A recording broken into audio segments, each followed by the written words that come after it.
पिछले कुछ दिनों के अंदर दुनिया की सबसे बड़ी कंपनीज माइक्रोसॉफ्ट ने 25 साल के की वाबस्तगी के बाद पाकिस्तान से अपने आप को अलविदा कर दिया।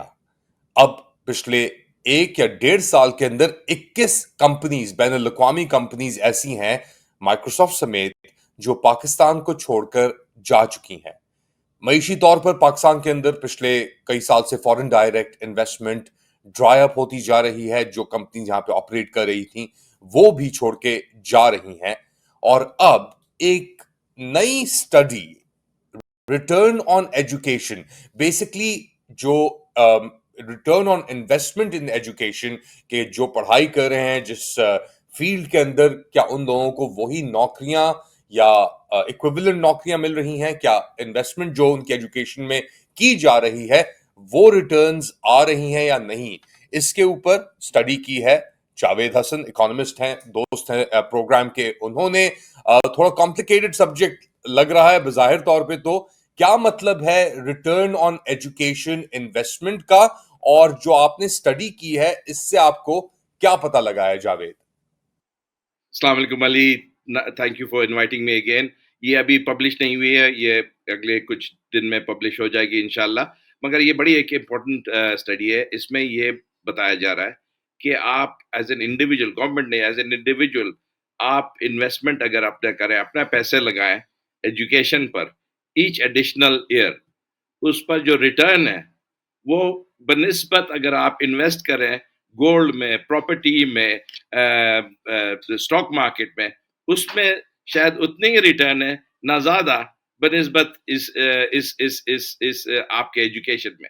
और ये बड़ी एक इम्पॉर्टेंट चीज है। इसका मतलब जो ऑर्डिनरी बंदा है, अगर वो गवर्नमेंट नहीं इन्वेस्ट करे तो वो उसके लिए कोई इंसेंटिव नहीं है एजुकेट करना अपने को ना। इसका बड़ा एक इम्पोर्टेंट पहलू भी इसमें है कि वेरिएशन बड़ी है विद इन द रीजन्स।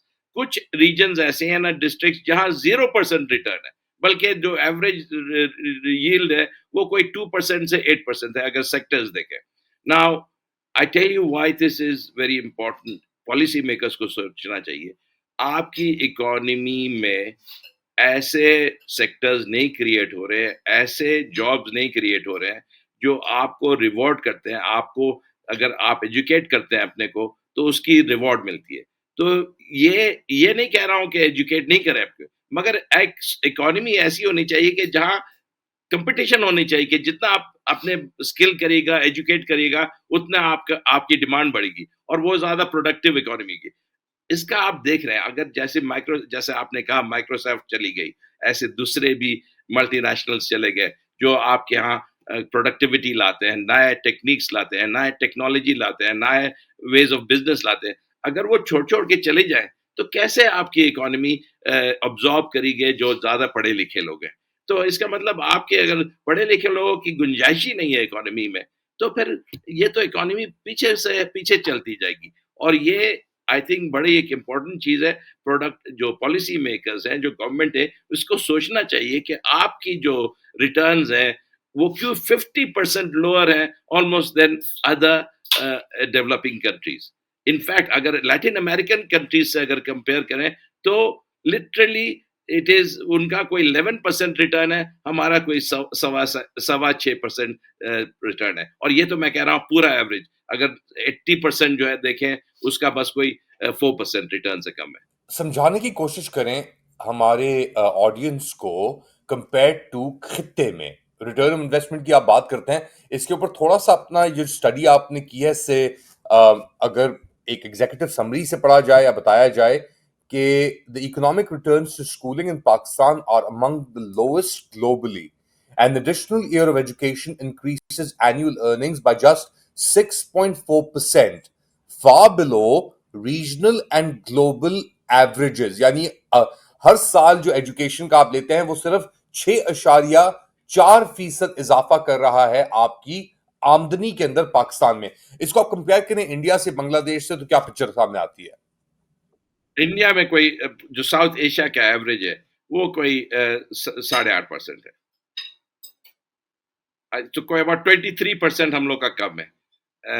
अगर देखें जो इमर्जिंग मार्केट्स है, डेवलपिंग इकोनॉमीज, उसका है कोई 9.3%। तो क्या मतलब है इसका फिर? तो क्या ये मतलब हुआ इसका फिर? इसका मतलब है कि यहाँ जो है आप जॉब्स नहीं क्रिएट कर रहे हैं जिसमें गुंजाइश हो पढ़ाई की। जो ऐसी जॉब्स क्रिएट कर रहे हैं जिसमें कोई फायदा नहीं है आपको ज्यादा पढ़ने का। और ये तो बड़े ही एक डेंजरस सिग्नल है। इसका मतलब ये है कि आप जॉब्स हाई प्रोडक्टिविटी वाले जॉब्स नहीं क्रिएट कर रहे हैं। आप जो है हाई टेक्नोलॉजी वाले, आप बेसिकली लो कॉम्प्लेक्स, लो टेक बेसिक प्रोडक्ट्स क्रिएट कर रहे हैं जिसमें जिसमें कंपटीशन ज्यादा नहीं है और जिसमें रिटर्न्स भी ज्यादा नहीं है, both as companies as as individuals. This harkens me back, मेरे ख्याल से डॉक्टर अताउर रहमान थे, कौन थे, मुशर्रफ साहब के दौर के अंदर एक पुश आई थी टू प्रोड्यूस पीएचडीज इन पाकिस्तान। तो लगातार पीएचडीज प्रोड्यूस हो रहे थे, अनगिनत नंबर्स। बट जब रियल वर्ल्ड के अंदर उनका एप्लीकेशन आया, तो नन ऑफ दीज पीपल और very few of them could find jobs. तो सिर्फ ग्रेजुएट्स प्रोड्यूस करना ही फोकस नहीं है, वो कौन सी स्टेम फील्ड्स में जा रहे हैं, प्रोडक्टिव फील्ड्स में जा रहे हैं जहां पे उनकी अर्निंग्स इंक्रीज हो सके, वो फोकस है बेसिकली। देखिए, मैंने जैसे हम लोग ने लिखा है, मेरे कॉलीग और मैंने इसमें, अहमद पीरज़ादा साहब ने, कि basically unfortunately everywhere in the world जो एजुकेशन है, आप भी जानते हैं कनाडा में, अमेरिका में, इवन थर्ड वर्ल्ड कंट्रीज में, education is the pathway to mobility and prosperity, social mobility and prosperity. Now Pakistan में for a large number of people education is actually a dead end. Now that means essentially कि आपकी economy पनप नहीं रही है जो लोग एजुकेट हो रहे हैं। और जैसे कि आपने कहा, आप इंजीनियर बनते हैं, मास्टर्स करते हैं, हाई टेक्नोलॉजी सीखते हैं, मगर ऐसी कंपनीज नहीं है जहां इस किस्म के हाई टेक्नोलॉजी, वो उनके लिए बेहतर होता है कि वो जॉब ढूंढ लें अमेरिका में, ना कनाडा में, ना मिडल ईस्ट में। तो ज्यादातर यही होता है, हमारे सबसे जो ज़हीन लोग होते हैं, सबसे अच्छे लोग होते हैं एक लिहाज से इन टर्म्स ऑफ इकोनॉमी को, जिसको जितना वापस देना चाहिए, वो कहीं और चले जाते हैं। और ये आप देख रहे हैं, आप तो नंबर्स देख रहे हैं, एक एक इंतहा है लोगों की, इसलिए कि आप ना ग्रोथ हो रही है, ना इन्वेस्टमेंट आ रही है, ना उस किस्म के जॉब्स हो रहे हैं जहाँ एजुकेटेड लोग जो हैं। मैं नहीं कह रहा हूँ कि ये पीएचडी, आप तो पीएचडी की बात कर रहे हैं, मैं कह रहा हूँ सिंपल ग्रेजुएट। इवन मैं कहता हूँ जो वर्स्ट सिचुएशन है, जिनने एफए करा हुआ है, नॉर्मली हर मुल्क में ये होता है कि ज्यादातर लोग जो है ज्यादा एमएससी और पीएचडी नहीं करते हैं, वो तो हाई स्कूल करते हैं, फिर टेक्निकल ट्रेनिंग लेते हैं, फिर उससे जॉब्स मिलती हैं, और and that's the vast majority. मगर फायदा होता है कि आप हाई स्कूल कंप्लीट करें टेक्निकल ट्रेनिंग में। यहाँ उसका कोई फायदा नहीं है। यहाँ आप हाई स्कूल कर लें, ना अपना पैसा जाके इन्वेस्ट कर दें, आपके बाप जो बेहतर है कि बाप ना माँ इन्वेस्ट कर दे किसी दुकान में, ना जमीन में, तो ज्यादा रिटर्न मिलेगा। मैं ये नहीं कह रहा हूँ कि करें वो, हरगिज नहीं। मैं ये कह रहा हूँ कि ये एक बड़ा अफसोसनाक इन्वायरमेंट है जहाँ एजुकेशन और स्किल्स जो हर मुल्क में आपकी मिडिल क्लास बनती है, उसको आप डिस्कस इफेक्टिवली, आपकी इन्वायरमेंट ऐसी है कि इंसेंटिवाइज नहीं करती। सिंस 2020 ये गवर्नमेंट के अपने इकोनॉमिक सर्वे के फिगर्स हैं। 2020 से लेकर अब तक तकरीबन 3.3 मिलियन या 33 लाख पाकिस्तानी मुल्क छोड़कर बाहर जा चुके हैं। इसको हुकूमत वक्त और ऑफिशियल्स आपके ब्रेन गेन करार देते हैं कि ये ब्रेन गेन का प्रोसेस है, क्योंकि आपकी रेमिटेंसेस के अंदर एक सिग्निफिकेंट इंक्रीज आई है। ग्लोबल सिचुएशन चेंज हो रही है, मिडल ईस्ट के अंदर भी, यूरोप के अंदर भी और दीगर जगहों के ऊपर भी एक रिवाइवल एक आई है एंटी इमिग्रेशन सेंटिमेंट की भी। पाकिस्तानियों का ऑब्वियसली जो कैटेगरी है इंटरनेशनल, उसके मुताबिक आईएलओ और इमिग्रेशन के मुताबिक दुनिया के अंदर टॉप 3 या 4 इलीगल इकोनॉमिक माइग्रेंट्स के अंदर पाकिस्तानियों का शुमार होता है। ये सब फैक्ट्स हैं। आप पाकिस्तान में मौजूद हैं, आप अपने सामने एनवायरनमेंट देख रहे हैं, इकोनॉमिक सिचुएशन देख रहे हैं। फिलहाल आपको क्या नजर आ रहा है एज अपोज टू क्या होना चाहिए? देखिए, इस साल की 24-25 की GDP growth figure, real GDP growth figure 2.7 थी। उसमें भी काफी क्वेश्चन मार्क्स हैं कि जो एलएसएम है, लार्ज स्केल मैन्युफैक्चरिंग, उसमें तो जीरो से नेगेटिव ग्रोथ थी। जो मेन क्रॉप्स थे आपके कॉटन, व्हीट, ये इन सारों में नेगेटिव ग्रोथ थी।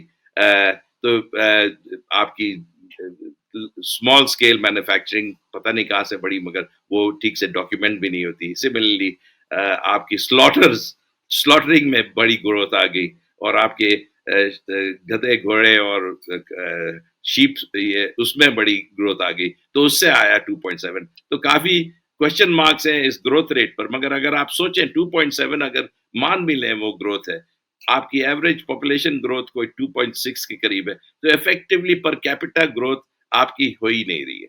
अगर पर कैपिटा ग्रोथ नहीं हो रही तो रियल वेल्थ जो है कोई ग्रोथ नहीं हो रही। ये आप सोचें, एक डेवलपिंग मुल्क है जहां ऑलरेडी आप लो टू मिडिल इनकम रेंज में है, उसमें अगर ग्रोथ नहीं हो रही तो कहाँ आप जाएगा। इंडिया में at the same time Bangladesh, ये सारे ममालिक जो है, इनमें anything between from 5% to 7% growth हो रही है। You will be left behind. बल्कि ये तो सोचना चाहिए इन टर्म्स ऑफ इंडिया, हम लोग इतना सिक्योरिटी के बारे में सोचते हैं, अगर वो कंटिन्यूसली ग्रो करे, forget 6-7%, even 5%, and we only grow at 2-3%, we will be left behind. They will have such a large economy that they can spend huge amounts on defense. So, but from every sense, and it's not only the defense sense we need to look at, but just in terms of the welfare, we are just not creating wealth. Where अगर growth नहीं होगी आपकी, तो jobs नहीं create होंगे। ये आप जो कह रहे हैं, 3 मिलियन लोग छोड़ के चले गए, इसलिए छोड़ के चले गए हैं कि यहाँ इन्वेस्टमेंट नहीं आ रही है, यहाँ जॉब्स नहीं क्रिएट हो रही। आप अगर एफडीआई का नंबर देखें तो it's all time low. It's literally, there's been no major investment in the last few years. Uh, India में कोई 1.5-2%, which is not high. Pakistan में 0.5% भी नहीं आ रही as a percentage of GDP. That is, there's no way this country will take off if you're going to have 0.5%. Then why the proclamations of grandeur and accomplishments? And if you listen to the government in Pakistan, जैसी भी government है, वो कहते हैं कि जी हमसे बेहतर कुछ है ही नहीं। इकोनॉमिक रिवाइवल कर दिया उन्होंने, मिरेकल है ये। आप स्टॉक मार्केट की बातें वो करते हैं, तो क्या ये डिस्कनेक्ट इतना क्यों मौजूद है between what the government is doing, उनकी पॉलिसीज? इंपोर्टेड कार्स के ऊपर ड्यूटीज हो गई, हाई सीसी कार्स के ऊपर सैमन इंपोर्ट्स हो गई, उनके ऊपर रिडक्शन। तो क्या ये इतना बड़ा डिस्कनेक्ट क्यों है, और इतना ब्लेटेंट एक एंटी पीपल या कॉमन मैन इनिशिएटिव क्यों ले रही है गवर्नमेंट? देखें, इनका ठीक है, ये चाहते हैं क्लेम करना, एंड कोई नहीं रोक सकता है, आप कुछ भी क्लेम कर रहे हैं कि स्टेबिलिटी हम लोग ने कर लिया। मगर ये किस किस्म की स्टेबिलिटी है? आई मीन, लोग कहते हैं कि ग्रेवयार्ड में भी बड़ी स्टेबिलिटी होती है, बड़े सुकून होता है। तो I don't know, this kind of stability is something to be boastful about. मैंने आप एक आर्टिकल मैंने लिखा था, which is Pakistan grim arithmetic, why stability is not enough. Please, अगर आप कर सकते हैं, इस जो पॉडकास्ट है इसके साथ पोस्ट भी कर दिएगा। इसमें नंबर्स अगर आप देखें तो बड़े खतरनाक है। पाकिस्तान की जो पॉवर्टी रेट है, this is really scary. Poverty rate staggering. It has gone up from 39% to 45%. 102 million people are below the poverty line, and that means, just $3.65 a day. $3.565 is less than 1200 रुपया a day. इस पर आप survive भी नहीं कर सकते ज्यादातर लोग। That is 102 million people of your country are surviving at below that. ये हाल है। How can you, तो आप क्या कह सकते हैं? As I said, jobs ही नहीं create हो रहे हैं। जो even worse is 2.15, जो severe extreme poverty जिसको कहते हैं, 16.8%, that is about 17% is below that. India में उसी नंबर को देखें, it's less than 5%. So really, this stability is coming at a huge cost. It's neither creating jobs. Large numbers of people are falling into poverty. Their lives are being shattered. It's as I said, I will never want to say what other people should say. It's completely within the right of the government to say things are absolutely hunky dory and it's never been better. But does the average man feel that way?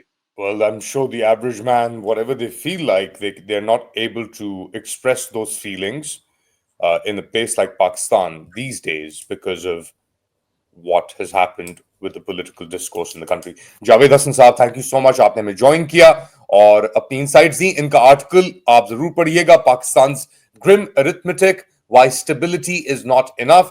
Link मैंने दे दिया है अपनी screen के ऊपर.